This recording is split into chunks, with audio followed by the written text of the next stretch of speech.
Hello, welcome to Insert Disc, where I talk at an unreasonable length about video games. And today we will be discussing Unreal at an unreasonable length. Now, before we get started, I want to just let people know that I'll be talking about multiple games, all tie together to the overall point involving Unreal. Just bear with me on it. I want to focus on what makes Unreal so good and an unfortunately overlooked game that deserves a closer glance.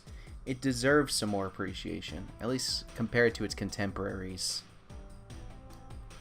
Unreal released in 1998, and immediately it made an impact thanks in large part to creative weapons, wide open and beautiful environments, and being a true test of hardware at its time.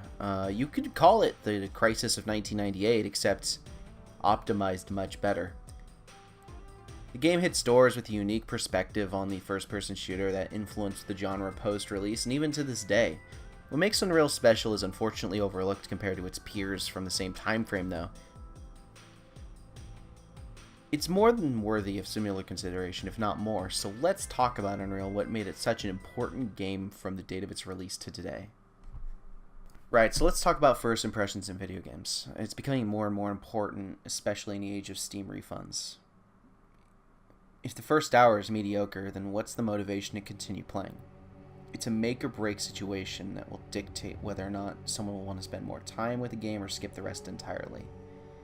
If the first hour doesn't grab me, then I'm going to want my money back, in case I end up regretting it altogether and hardly touch it after the 2 hours comes up, or just uninstall it flat out, never come back to it. I've certainly made the mistake before. Aliens Colonial Marines, to be precise. First hour wasn't that great, and I continued to hold on thinking that it had to get better from here. I loved the Aliens vs. Predators games. I just was having these memories of all those games flooding back into my mind, and it clouded my judgment, and I ended up not liking the game past the second hour, and that was $60 down the drain. A master of the first impression, in my opinion, is Doom. Particularly knee-deep in the Dead, the shareware demo for it.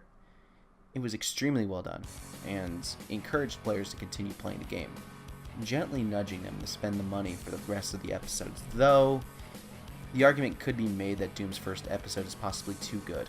Even to this day, as someone who owns Doom 1 multiple times on multiple operating systems, I find myself playing the first episode and skipping the rest without a second thought. I don't care.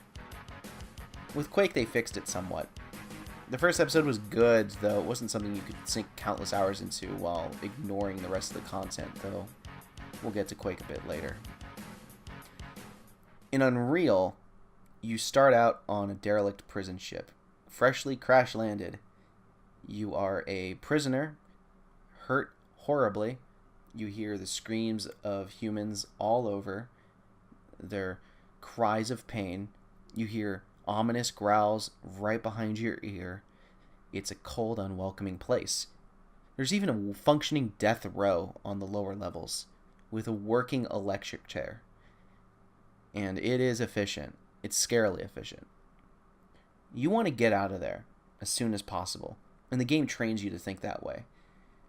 So while there are a few points where you learn a bit about the mechanics of the game, mainly the fact that you can use the transponder to check out dialogue, whether from computer screens or diaries from the natives or other humans that are survivors of wrecks past, you make your way to a vent. Okay, so this vent is extremely important.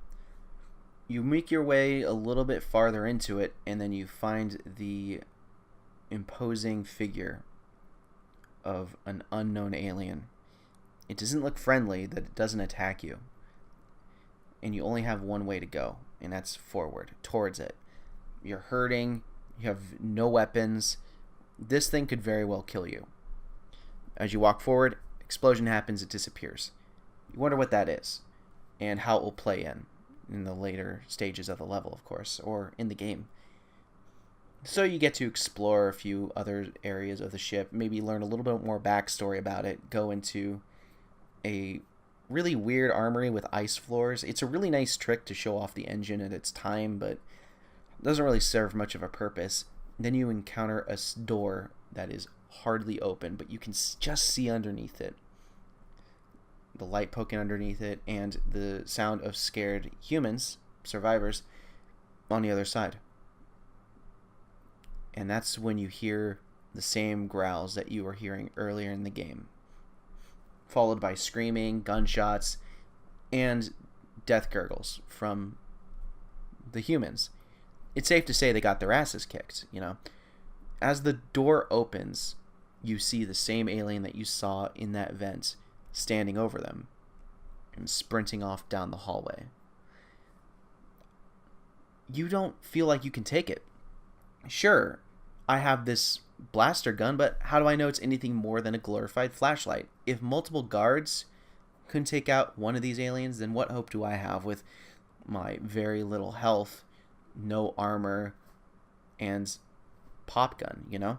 I first played this game on a beta disc a long time ago, and I remember playing through this section of the game in particular, and I somehow was able to catch up to the alien, and I promptly got my ass kicked.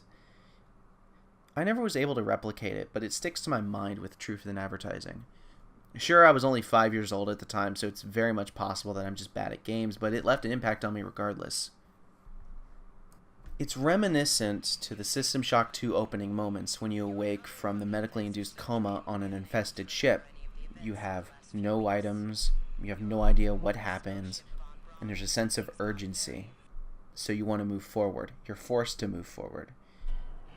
And as you continue through to try to get to safety, you're greeted with the enemies you'll be encountering throughout the game, chasing what could be the last possible friendly you'll see face to face throughout the entire ship. It immediately sets the tone for the rest of the game. Someone's doing something similar or something, and an innocent survivor is going to be hurt or killed because of it. There's something about this style of opening that never ceases to interest me, and it can't be any coincidence that both of those games, Unreal and System Shock 2, have a place on my favorite games list. The entire opening ship in both System Shock 2 and Unreal is a masterclass in level design and important for things to come. I remember making poor drawings of areas within the ship, and it was one of the things that inspired me to get into making games and taking a closer look into them, picking apart why it left such an impact on me at the time. Though the Vortex Rikers, the name of the ship, is a quick introductory level that's entire purpose is to introduce some core mechanics into the game and set the scene for the rest of the experience, it's one of the levels that sticks out of my mind of all the games I've played, which I promise you is too many to count. And I think that's what an opening level should do. It's, in my opinion, the perfect example of using the level design as a story builder. Even thinking about it critically, I can't find any way to improve it further without taking something extremely important away from the entire experience.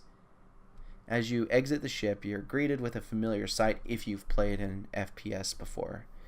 Narrow corridors, dark narrow corridors with blood splattered on the walls. It's painfully generic. So you walk forward. Take a left, another right, and this is, in my opinion, the most important part of the opening of Unreal. The world reveal. It is, to put it simply, majestic. I never saw anything quite like it in any game I played previously. It's completely open, at least within the confines of a 1998 shooter. It's serene and it's juxtaposed with a crashed human prison ship. Its freedom immediately contrasted with imprisonment, and it's welcoming. You don't want to return from where you came. But you know that staying on this planet is possibly a bad idea. There even was wildlife. Whether it be on the ground or flying, the world you entered felt alive, living and breathing with ponds, small huts, and predators. I spent hours exploring these two levels, letting myself get taken in by the environments of both, and exploring every nook and cranny, and observing the Nolly healing fruit, and we'll get into that later. It's very interesting. Speaking of the Nolly healing fruit, this is where you'll meet the titular Nolly for the first time. It's a peaceful, indigenous people that the game teaches you immediately are friendly, sometimes helping you find otherwise unattainable secrets, though you'll need to protect them, which is hard to do since the invading aliens love to kill them. The first impression in any game is immensely important, and Unreal hits it out of the park in every way imaginable. Even to this day, these 2 levels make me want to play the rest of the game, despite knowing what happens immediately afterward.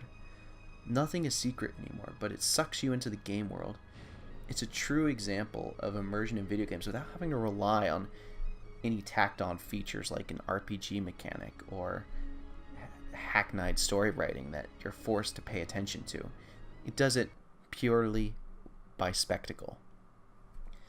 Thanks for watching. This is my first part in my well, not long, but a reasonably long series on Unreal and why I think it's such an important game. And this is the first episode of Insert Disc, I guess, so my delivery and production might be a little off, but bear with me, it'll get better. Be sure to like, comment, and subscribe if you like it. Leave a comment whether you agree or disagree, have any feedback. I'd love to hear it. And I'll catch you in a while. Thank you.